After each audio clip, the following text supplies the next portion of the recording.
crooked, a little bit gnarly. Trees have a rough life in this world today. Welcome back. In this lesson, let's try painting trees, such a beautiful part of nature and such a challenging part of being a watercolorist. If you can remember as a kid, looking at trees and drawing trees, we tended to be sort of stereotypical with sort of a popsicle kind of tree. Another possibility was like the old Christmas tree. Yay, let's make a tree like this. And put a big trunk right here. Well, these are caricatures, right? They're stereotypical, and they are how our brain thinks because we like to attach sort of symbols to words in our brain. But as an artist, I hope you'll start really looking at trees with those watercolor eyes of yours because they provide so much drama in our paintings of landscapes. They are the characters, really. And so rather than something that's really stagey and cookie cutter, we're going to try to start making our trees more irregular and look at maybe the outline that we could see is silhouetted against an evening sky and start to notice how that tree really does look, where the gaps are. One thing we did as children is we thought, oh gosh, I got to put a trunk in there. So we would put that trunk into the tree, but in real life, of course, you can't see a trunk all the way up. There might be gaps where you can. So if I were to redo this, I would think about having that trunk be intermittent, and you might be able to see a little bit of it right there and a little bit of it right there. But the rest of the place, it's going to be filled in with branches or it's not going to be able to be seen. In the same way with a popsicle type tree, with deciduous tree, that trunk is not always such a nice straight thing, but it usually starts a little bit crooked, a little bit gnarly. Trees have a rough life in this world today. And gradually it's going to branch out. Now, a couple of things that I want you to think about with that tree is the amount of wood that the tree generates or grows is going to be thickest, of course, down here at the bottom. I can show that with half circle lines or like little the shape of a smile as I go up, just to kind of tell you that that's round. But as it goes up and breaks apart, these branches can't be that big. Where this splits off, the branches up here can't be as thick as the trunk below. You need to really be thinking as you go up of gradually making thinner and thinner branches, right? And these branch off as you get higher. Now in real life, a lot of this might be covered with leaves. We'll play around with that idea that this is actually a shape up here. This is really a shape and a bunch of pigment, and there'll be spots where you can peek through and see branches where you can actually see sky holes, where the sky is shining through that tree. Let's think about a couple of things about this structure before we actually try to paint it. One thing I want you to keep in mind is that if I'm drawing a tree branch and another branch comes off of it, that usually comes off at about, I'm going to call it a 30-degree angle. And this is a 30-degree angle trick, really, that I want you to keep in mind as we draw branches or structures of trees. The growth of trees always reaches to the sky. It wants to continue to grow out and up. And therefore, you're not going to have branches that come off of here like that very often, making a 90. That's not a strong joint for nature to put out there. It would break off with a snow load. So that's why this 30-degree angle is pretty typical in nature. Keep your eyes out for that. And it helps you when you're taking your paintbrush or your rigger, let's say, you're drawing some branching up at the top of a tree. I'm going to keep in mind that probably it's going to be coming off of there at about a 30-degree angle each time. And as I go out from that and get ever more complicated, they're all going to stay in that range. And that's going to look a lot more realistic than if I throw in a bunch of these 90-degree or odd angles like that, or even I've seen people even have them come backwards. It could happen. I'm not saying that you can't prove me wrong here, but I am saying that in your sketch, this is going to tell people that that is a branching tree a little better than this will. To get started with exploring trees with our paint, let's start with a rigger and follow that little rule of 30 degrees and see how we do with it. I'd like you to load up your rigger with a pretty dark color. I'm going to use indigo. Any blue would be great, or sepia, or something rich and dark so you can really see what you're doing. I'm going to load up my rigger, and I'm going to have you get in the habit of having a paper towel in your non-dominant hand and just be able to kind of control how much pigment is actually in that brush. And so I'm going to hold the towel right by the ferrule, right by the edge of the bristles, so that I can kind of get a little bit of that blob off of the end. I'm going to just pull it across the paper towel, and then I can put it on the paper. I'm going to ask you to start at the bottom and pull your brush up. This brush has way more pigment than water, and that's not really what I wanted. I wanted to have the water be the agent that makes that paint flow on the paper. So again, I really need a puddle, and that was trying to take a shortcut. But let's reach into our puddle now, hit the paper towel, and try that again. I'm going to start at the bottom and go up. And I'm going to notice that my stroke gets lighter and thinner as it goes up. The only trick in terms of making it look like a real tree now is to have the angle that your branches come off to be around 30 degrees or so. Let's have one go up this direction, and you'll see what I mean. That angle right here is about 30. If I do that with a whole series, let's reload a little bit here, go back to this puddle. Starting at the bottom, like a plant grows, I grow up. I'm kind of going at a curve. Rarely am I going to see a tree that is perfectly straight, but this could be a branch or a tree. It's really the same geometry. It's really the same kind of natural shapes. I'm going to start down here for a branch that goes out that way, 30 degrees. I'm going to go up a little ways and go the opposite way out, but it's still 30 degrees right about there. Let's go up this branch a ways. What if a branch came off of this one? Could go 30 degrees out that way, or maybe out that way. When you have something cross, like this major stem here or trunk would probably cross this one, that actually adds interest to the design of your whole overall work. Now I've made a bloober right there where I had my initial stem stop, and I could make that be a little connector where I have a branch coming out.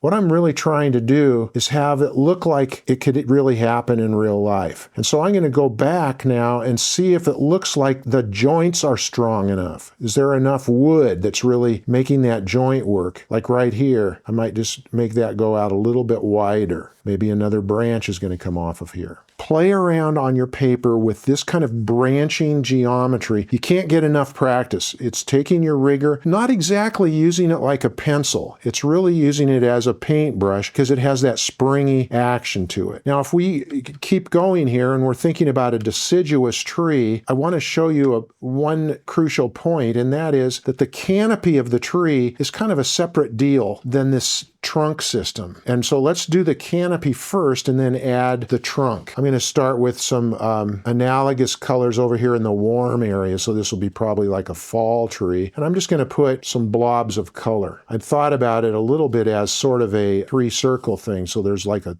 circle at the top, a circle on this side, and a circle down here. That's sort of a shape. Ice cream cone that is fallen over the sides. I'm going to move towards darker, and in other words, I'm going to move towards orange from the yellow, and the darker shades of that color I want to have towards the bottom of this big canopy because it's in shade more, it's in shadow more. Could put a touch of red in there just because that's beautiful. It's a little darker down there at the bottom, so I might tone that down with a little bit of blue into my red, creating a sort of purple color, and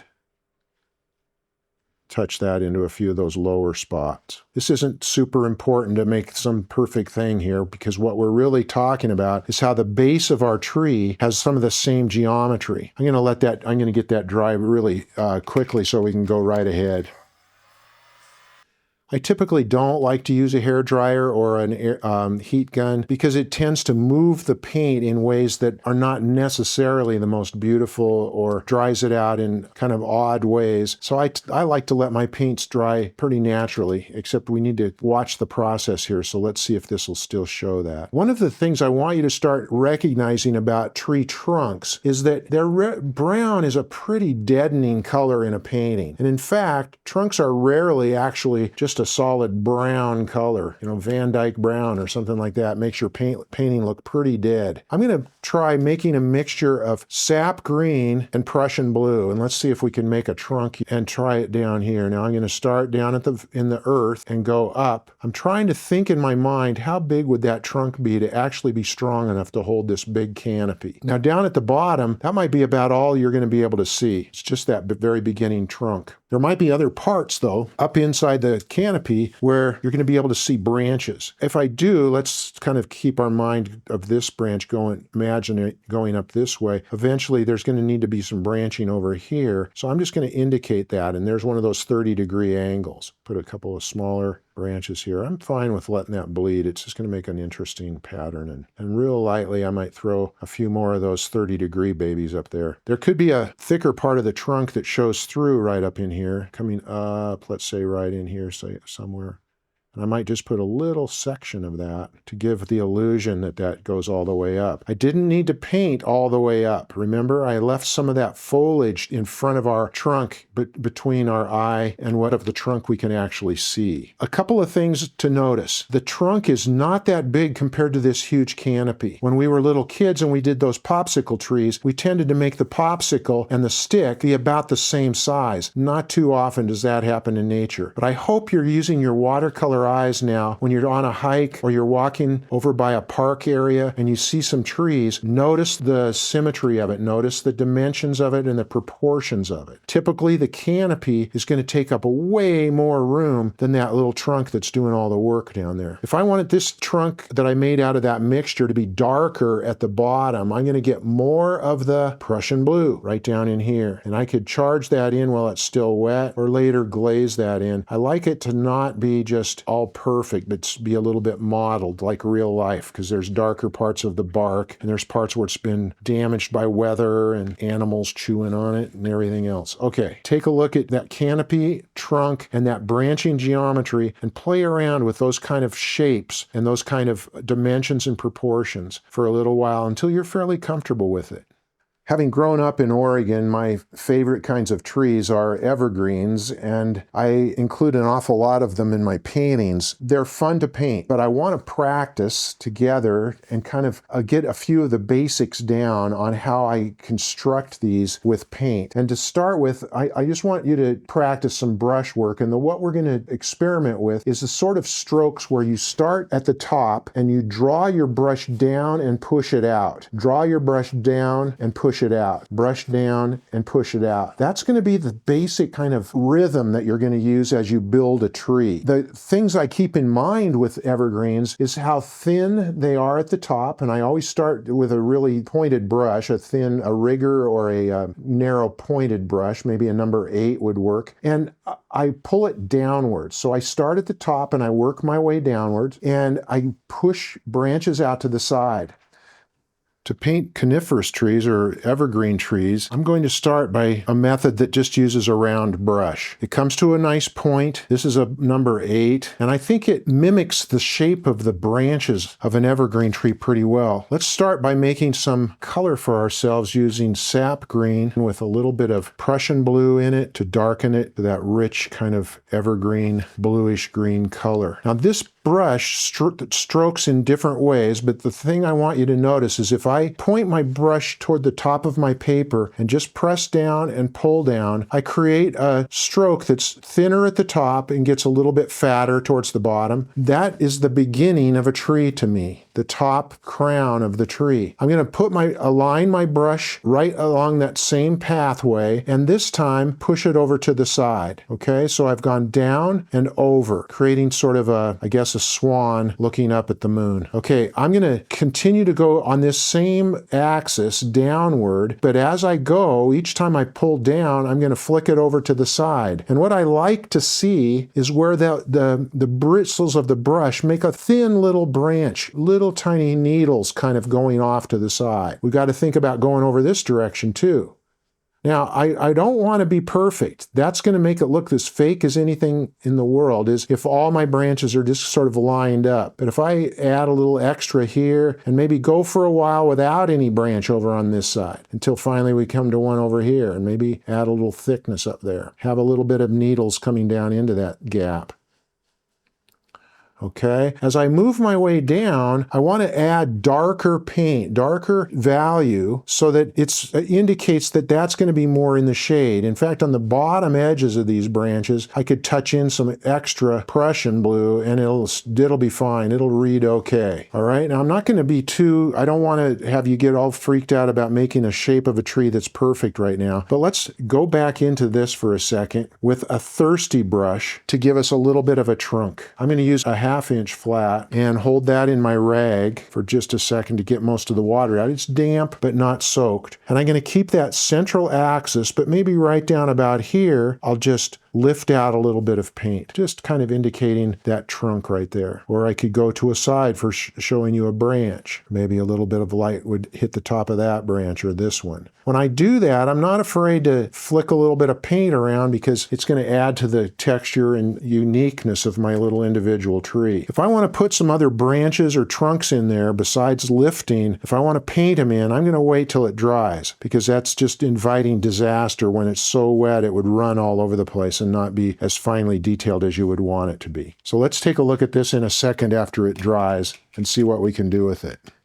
Okay, it's pretty dry. I'm going to take a rigger and come back into this tree now. Again, I want to have a rich dark. I'm going to use my Prussian blue to keep it kind of harmonious, but touch a little bit of sepia into it. Maybe even grab some of that sap green as well for some dark trunk-like stuff here. Wipe this a little bit on my rag so I don't have a big blob coming off. I can put a little bit of trunk right here with paint as well as that lifted part. I'm not going to tie it totally together here. I think I'm going to leave a little gap and maybe put a little bit of that trunk up here. There could be some branches that come off of this, some that don't even have necessarily any needles or greenery at all. If I put a little bit up at the top here, just of plain branches that are coming off of that trunk.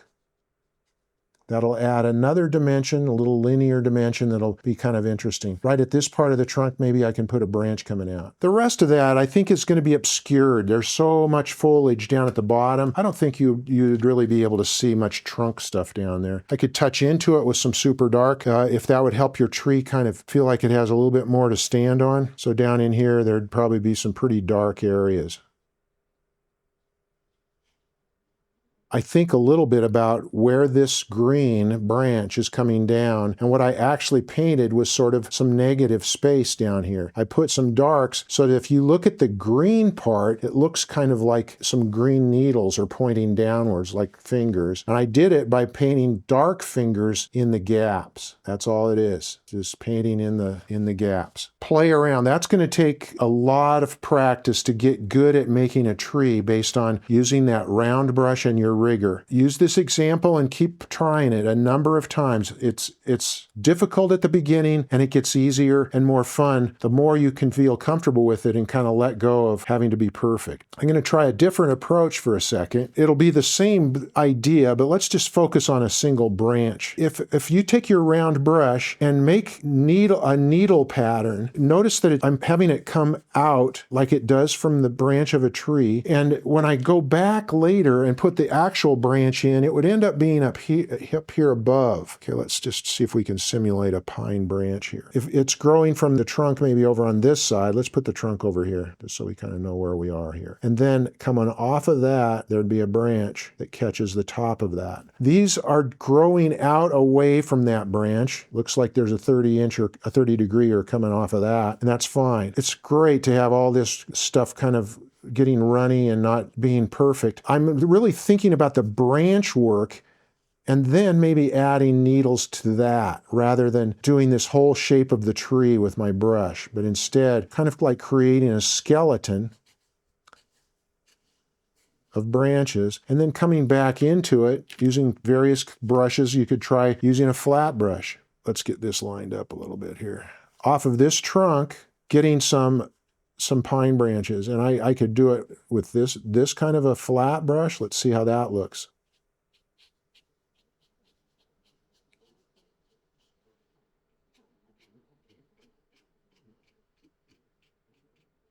I kind of did this partly to get you started to see that there's challenges to using your brush to do that sort of a tree. And I want to show you a trick that I've enjoyed over the years by changing the brush into a sponge. To make your sponge, you just use a kitchen cellulose sponge for cleaning up the counter kind of stuff. I cut it into a triangle that comes to a point, and that point becomes my brush. I get that wet, got it soaked now, and I go over to my puddle and I rub that sponge in the puddle until I've got quite a bit of pigment on the tip of that. I can go ahead and touch right into the paint if you need to get it a little darker. Oh yeah, there we go. Let's take a look at what that shape makes. If I just touch it to the paper, I get kind of a interesting spotty kind of texture. And that is actually looking like pine needles if I just start playing around with it as being a branch or coming off of a branch.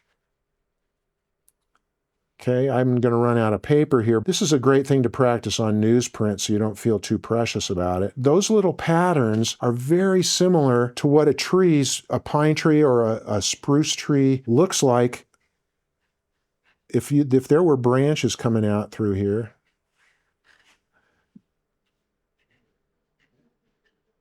That makes a very good simulation of those needles. Let's try it on another sheet.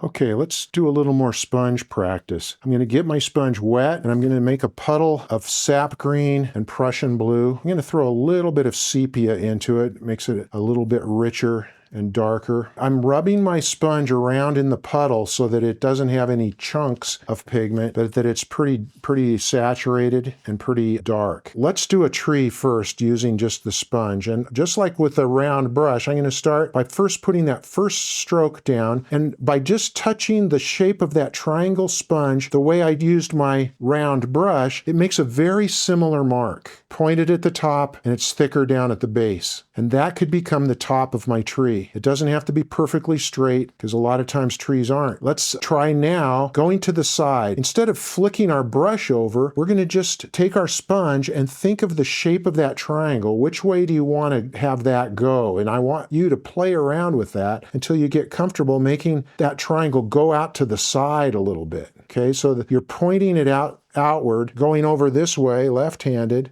It would go out that direction. And just by pushing, I'm taking my index finger here and pushing down on the sponge and then lifting up. And that's going to give me a pretty interesting branch that actually is pretty natural looking.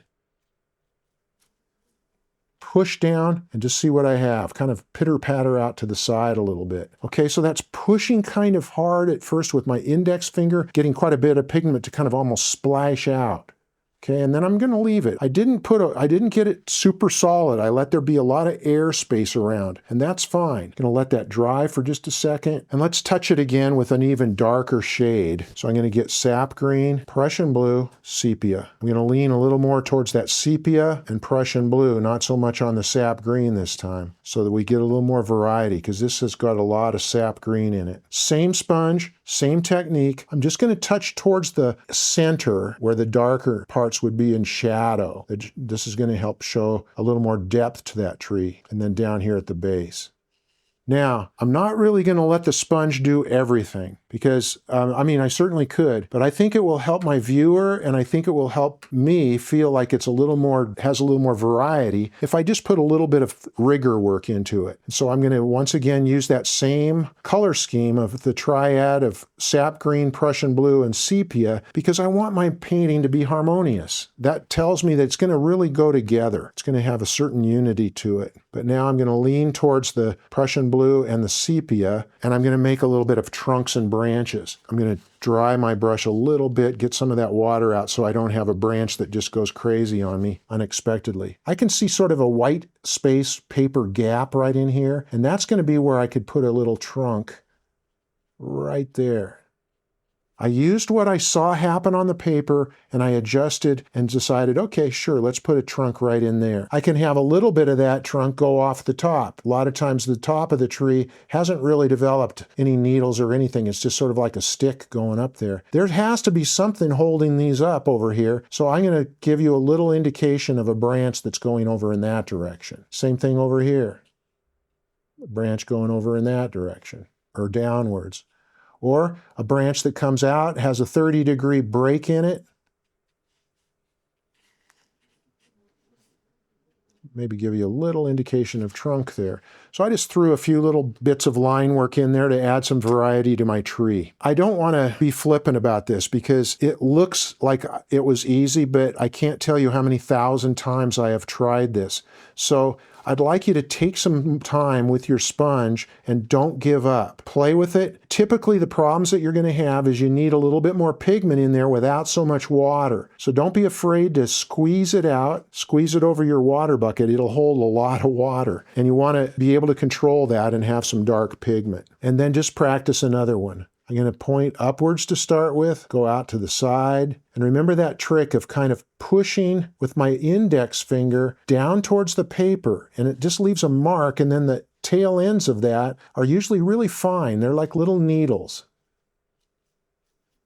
Down and out, down, push, whoa, splatter, yay, and goes out. It's got darks and lights. I'm going to not overdo it with the sponge. Back away. When you want to keep on going, oh, I can make this better. Leave it be for a second. And now maybe go back in with a little more dark pigment. Remember, I'm going to lean towards Prussian blue and sepia and touch into some of those shaded areas. Just give it a little more interest, a little more variety. And more towards the bottom than the top on that variety business, on the darker shade. Let's touch in with some line work so that it gives the viewer's eye some little information that'll help him understand the structure of that tree. Gonna put a little trunk. How about, well, there's a gap right there and a gap right here. I'm gonna connect that a little bit. I'm using my paper towel so I don't have too much of that dark runny stuff going all crazy on my paper. Give that a little bit of information that needed to know how did that get up there. Okay, and over here, maybe coming down this way. Not trying to be perfect, just have some fun. It's going to take an awful lot of trees before you feel confident, but once you do, this sponge is going to magically transform your paintings. Partly because your viewer is going to look at it and not know how you did it. It's going to look like a tree that was made without a lot of fussy little brushwork. So let's try an experiment with trees here with our paint. I want to think about a deciduous tree, and it's so fun to paint these with watercolor because this is where you can really charge your color into the leaves of the tree. I'm going to start with just that, just a bunch of pretty analogous colors. There'll be oranges and yellows, fall colors for deciduous trees, and I think, well, I started to draw a horizon here, but I think we will, sure, let's put a horizon in and some trunks and branches to show people. But to start with, we're just going to make a beautiful kind of blob of wonderful analogous colors. What will really show this off is if we darken the background behind it. The best way to highlight something beautiful that's light colored in a watercolor painting is start by painting that light color and then back it up with a dark background. And so we'll shade this in. Let's put a value that's pretty dark back here. One thing we could try today is just to put some evergreen trees behind it, some sort of like dark fir trees or pines. And that dark, cool color in the back will really punch out this warm, glowing kind of fall foliage in this front part. We could have a fairly middle ground in terms of the value of our foreground here. How about that? This will be pretty light, pretty dark, pretty medium down here. Let's give that a try with paint. Let's see if we can put both of our tree practices together, both the deciduous tree and the evergreen tree, and tell a little story to people about a forest or a park, a place where a lot of trees have gathered and had a little conversation. I'm going to put a horizon line low on this, and I'm not going to get this bottom part wet. So I'm going to kind of do my action stuff up at the top 2/3 of the paper. And I want to have some deciduous trees that show what it's like where I live right now. I'm in the midst of spring. I don't know when when you're watching this video, of course, but we're going to pretend like some spring deciduous trees are along a road by our park, and behind them are some evergreen trees. The reason I'm going to put some dark evergreens behind these just budding spring deciduous trees is because when I have a light color and I try to tell about it, it's easier with watercolor to tell by having a dark color in the background behind it. And that means I need to paint the light color first. I don't want to use a green right out of my box, a sap green or olive green. Rather than do that, I want to make a shade. So I'm going to use olive green and lighten it up with a little of my titanium white. That shade should be pretty spring-like. It'll be pastel-y, but I think it'll be a really sweet beginning for this painting. Now, in order to make those trees look natural and look like they are really growing and not that I just painted every leaf, I'm going to get my paper wet right where these trees are. I just made circles to show you the canopy, but I don't really care to stay in those circles. It's just to give my eye a little bit of a structure, a little bit of a starting place. And again, I'm staying above this pencil line with my water so I don't have to worry about a lot of stuff bleeding down into my foreground yet. Let's touch in this tint of olive green and see what we think. I'm using my 1-inch flat because it gets a lot of pigment down pretty quick. It's okay with me if I have that green go all the way down to this horizon line right here. I'm not sure if it'll always that I'll always want that there, but it's the lightest thing that I'm going to have, and I'm okay with that. I'm going to darken it a little bit now by keeping that puddle of that tint of olive green and darken it with a little more olive green. And I'm going to take some water out of my brush with my paper towel because I don't want this running around too much. I want it to use the water that's already on the paper to move that pigment. Okay, I'm just making it mottled. I don't want it to be all perfectly one shade of that green. I want it to have some mottled, interesting kind of textury colors. Okay, I'm sort of pointing my flat brush outward to make like as if little leaves and pockets of branches and stuff are growing out, moving into the sky where they want to reach for the sun. I'm going to darken that puddle a little bit. What else could I do to make that a darker shade? Well, of course, we played those shading experiments with black, but in this case, I want to move on the color wheel, not to throw black in. I like to go with another blue. I'm going to move that green towards blue. It doesn't matter which one. I could use a little bit of ultramarine, and now that's going to be towards the bottom of these trees. Got to get some of it up in there too. Okay, at the very tops there might be more yellow. I'd move that olive green towards the yellow on the color wheel. It's just moving away from the blue the other direction, and that would be more up at the top.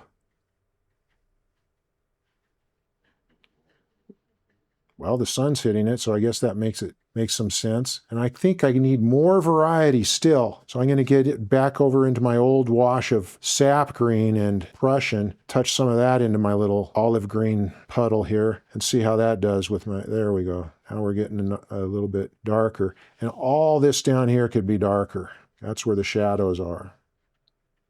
Okay, how else could I sort of texture this in an interesting way that we already know about? Why don't we use our sprayer to help put a little texture and bring some of those various shades of green together in interesting, sparkly ways. Still wanted it darker down here. There's no rhyme or reason to this. You're just playing around. Gonna let it dry for a minute, and let's hit it with a mist bottle again. Now I'm gonna mist it.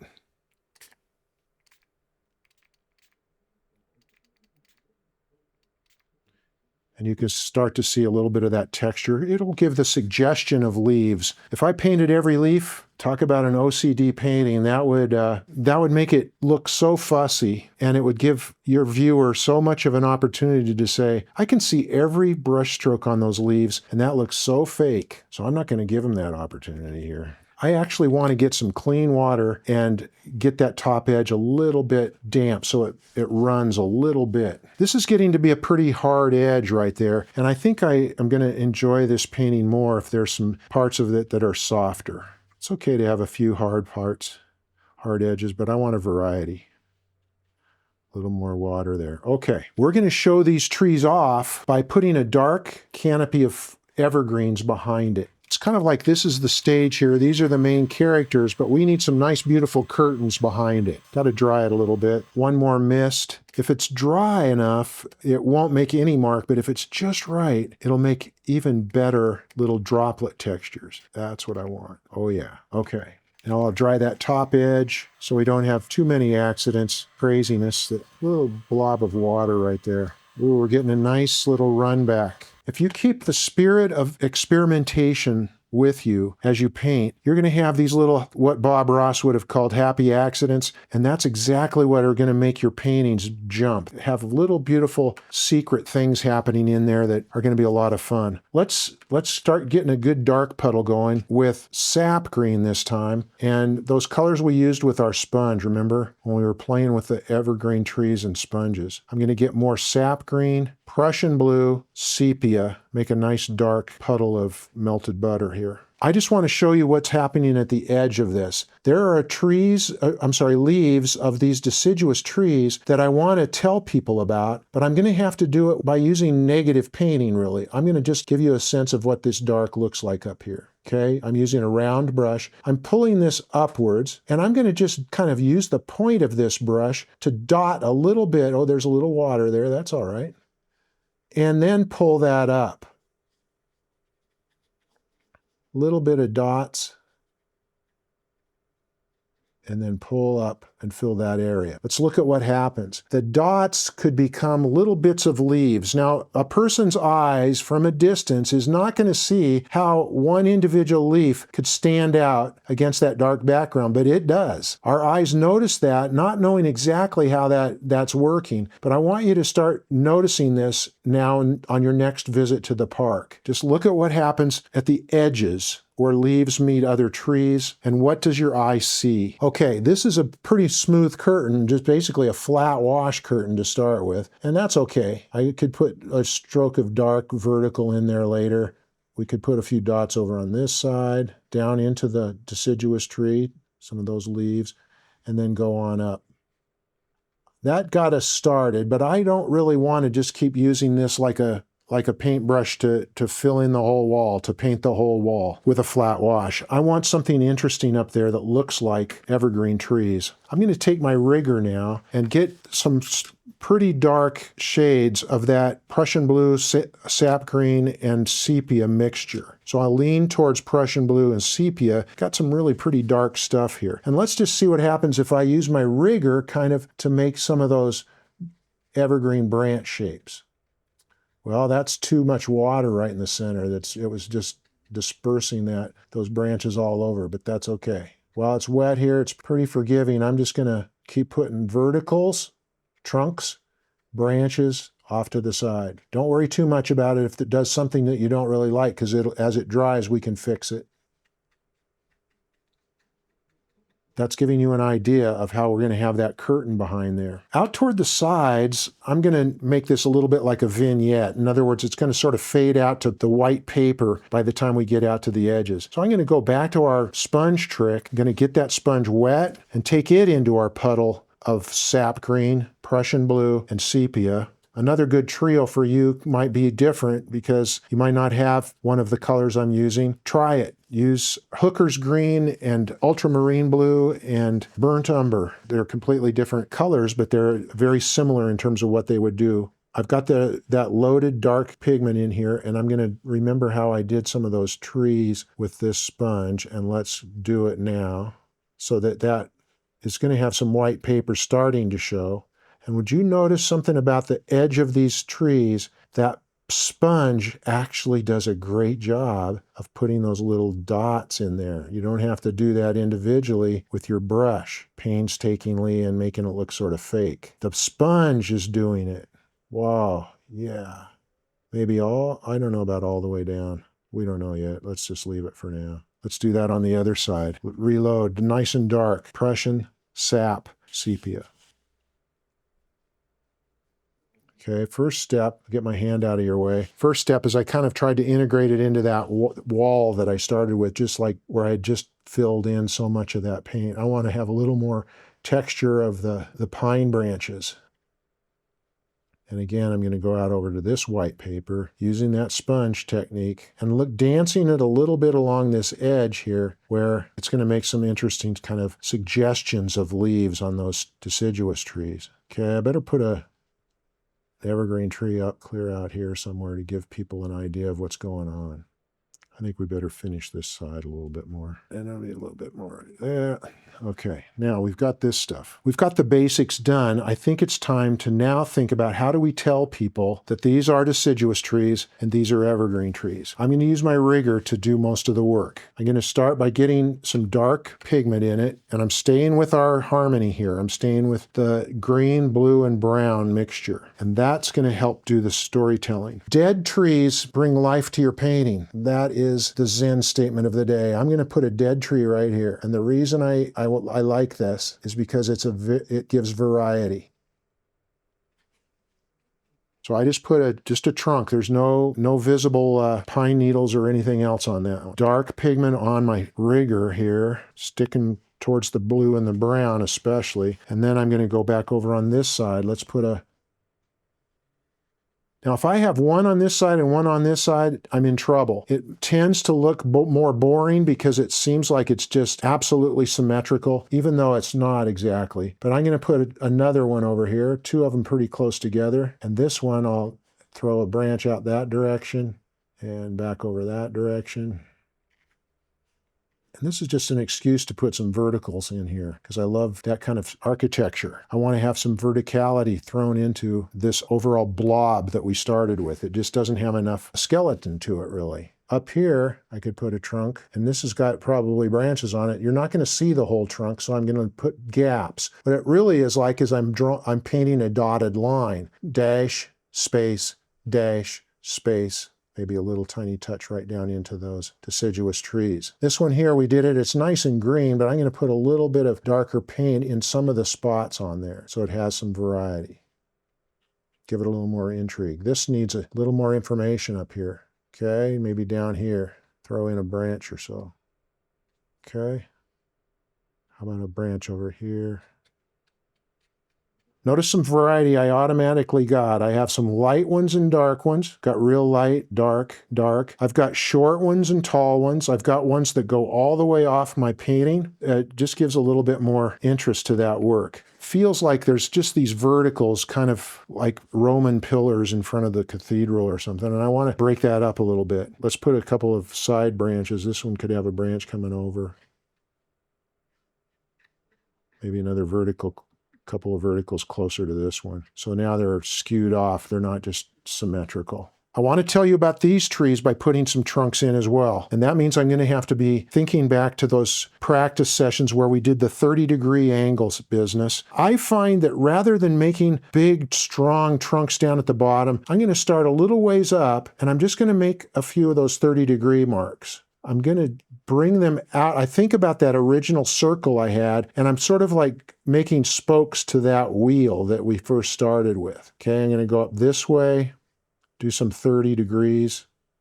And this clump of deciduous trees, it doesn't have to be exactly 3 trunks, okay? This shape of 3 snowballs piled up together could have been achieved by 7 trunks. In fact, that would make it probably more interesting. Down in here, I need some darkness, and it's possible that you could make that with trunks, but in my experience, I have had a lot of trouble doing that. I think it makes it look pretty fake, and so I'm going to caution you against it. Instead, I would pretend like these branches, or these big ones, are coming down here to a trunk, and I'm going to tell you about that trunk by not painting it, but by painting some darkness behind it. And that's sort of negative painting down here. In other words, I'd have that trunk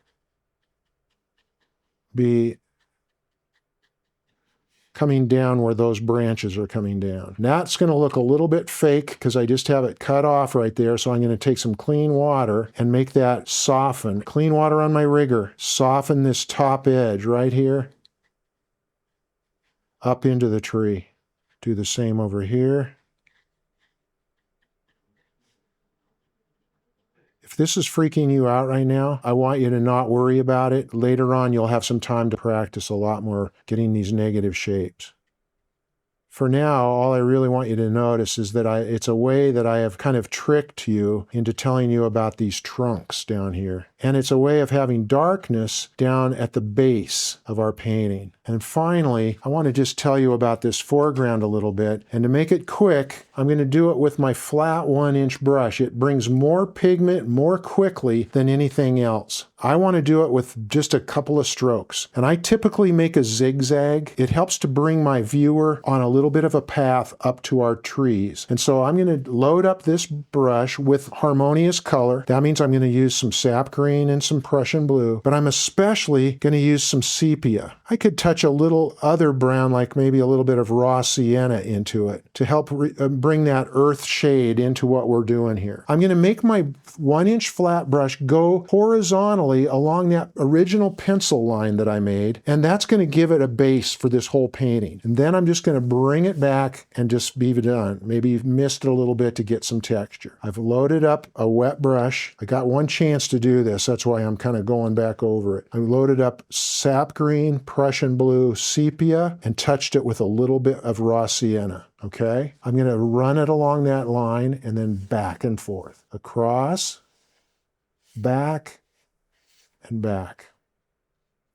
That's all I need. It's a suggestion. I did it sideways, so I got some dry brush effect. That means my bristles were sort of flat towards the surface of the paper. I love how that raw sienna kind of bled into the green. I can touch this back up, and I'll tell you the way my eye is looking at it. I can see a sort of a wedge shape here, and I want to highlight that and grab a little bit of this rich earth color and have it come in from this side as well. So I'm going to grab some of that raw sienna especially and just get some of that to come in right here into this side of the painting. Now that's totally just my own kind of sense of the visual balance of this little vignette that we've made. Yours is going to come out differently depending on the serendipity of how that flat 1-inch flew across there. After this dries, I might come back in, take some Prussian blue, just touch in a few little spots here, even while it's still wet, maybe to kind of get a little magical darkness to come in here. And let a few things bleed up into the painting. A little bit of horizontal. Okay. And I'm going to mist it. I'm misting partly because I like to not have my strokes be the last thing that happens. I want the little particles of clean water that mister throws out to mix the colors in some interesting ways. I'm really not quite done because I feel like I need to lift a little bit of variety down here. Maybe throw in a couple of other little branches or trunks, thin trunks, let's say. But just a suggestion, and that's why I'm just using a thirsty brush and just putting a little suggestion of some additional trunks and stuff down there. Mist. One more clean water on this hard edge that I don't really want to be hard up there. And before I destroy it, let's let it dry. After I come back to this painting when it's had time to dry, I can look at it and do my sort of final analysis. It was really good that I stepped away though, because it was still so wet and I was playing around down here. And that's when you can really make permanent damage to your painting. But it's now gives me a chance to look back at it. I don't want to get super fussy and OCD on you with this right now, but I want to just show you a couple things that I'm thinking about. There's times when I have a nice line that happened accidentally or on purpose, and then it gets bloobed into right there. I could clean that up with some clean water, 1/2-inch flat brush, thirsty, and just wipe across it like that, and then take a clean paper towel and touch it. This is to prove to you that that was really pretty much a lie that I said about you can't erase watercolor. That is basically erasing it. It's just that to maintain the freshness of watercolor, you're going to run into a lot of problems if you try to do a lot of changing after the fact. I'm going to just look at what happened to these trunks. And again, I want the ground line to not be quite such a hard edge. What happens out in the forest is a little more subtle than that. It's never just a straight line at the bottom of the trunk. I can do that in a couple of ways. I can have clean water on a 1/2-inch flat and just Kind of muddle that line a little bit with clean water, let it reconnect its molecules of pigment so that it's not just so perfect or whatever, and has a little bit more variety. Can kind of clean up a trunk a little bit if you need to. I can throw a line in here with just a thirsty brush. I could throw a trunk line. I could throw a 30-degree angle in here. I can see a trunk way back in the distance. I could tell you a little more about that one. 30 degrees. I can have a 30-degree go clear up into this tree. This is adding variety, but you can really overdo it. So I'm just going to sort of let that go. So that's thirsty brush, adding a few details. Maybe over here I'm going to do one more thirsty brush.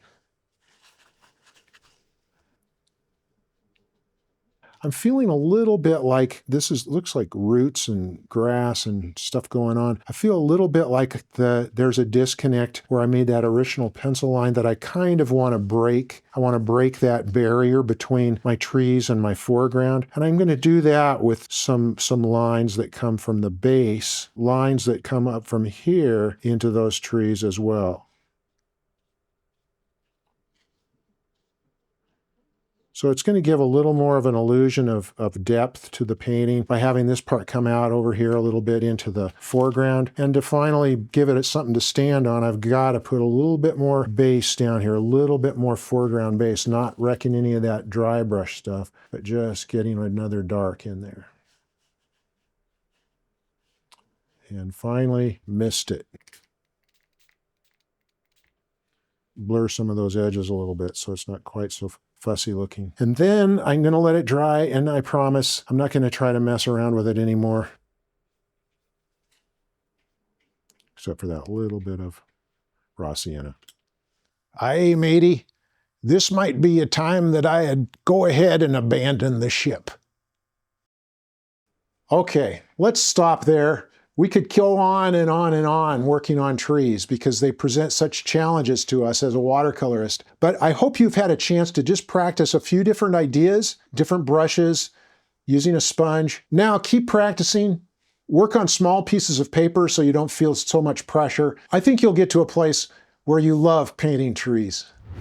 Hi, I'm Bob. Thanks for watching this video. I hope you'll go by my website at watercolorwithbob.com. That's where you'll find an interactive outline of the whole course. You can also share your work with me and your fellow students. One thing I really love about watercolor is how accessible it is. That's why I realized it was important to me to put this course out for free. That said, it would mean the world to me if you would support this work. You can like it, you could share it with your friends, you could subscribe to the channel, you could also visit the gift shop or even make a donation. Thanks so much. See you on the next lesson, and happy painting.